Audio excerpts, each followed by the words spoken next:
Since about the time of the Mexican Revolution, which started in 1910, the fight for food sovereignty has been a central concern in these lands. More than a century later, the Mexican state of Morelos, where revolutionary leader Emiliano Zapata led a land revolt, farmers still struggle to make a living. Large-scale industrial farming is now common here, but these farmers face intense international competition, mostly from government-subsidized corn producers in the United States. For the local people, the story of corn is the story of Mexico.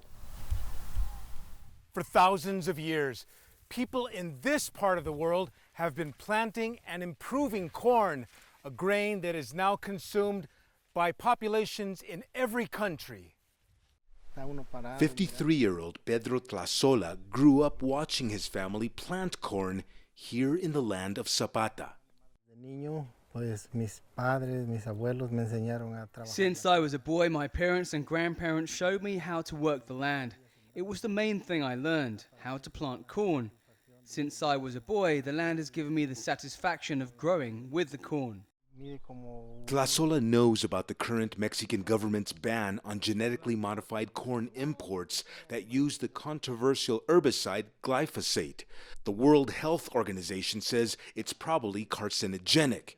Tlasola says previous governments gave him GMO seeds to plant here. As a producer, they brought me seeds and told me they were transgenic and hybrids.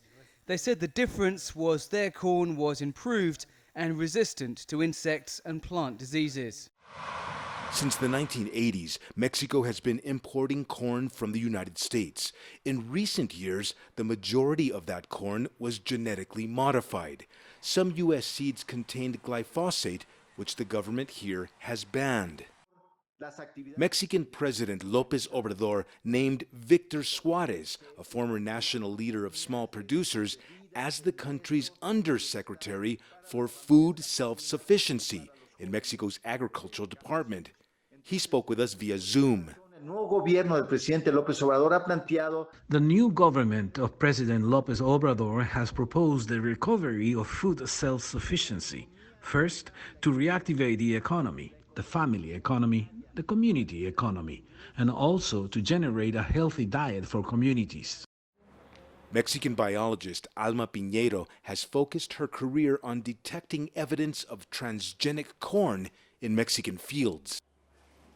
She says the government's GMO and glyphosate bans are a good start, but more policy changes are needed to place Mexico on the road to food self-sufficiency. Most of the agricultural policies in the last 25 years are against small-scale peasants. They're favoring large-scale agriculture. So we're also losing that. No? And with the loss of the peasants, we're going to lose the land races because they're the ones that keep them. White corn from Morelos and other Mexican states, including Sinaloa, is brought to this distribution center, one of the world's largest in Mexico City. People eat it, roast it, or they cook it in boiling water with fine Mexican herbs. Más o menos el promedio que manejamos son. Acosta says on average, 30 trucks arrive daily, each carrying 15 tons.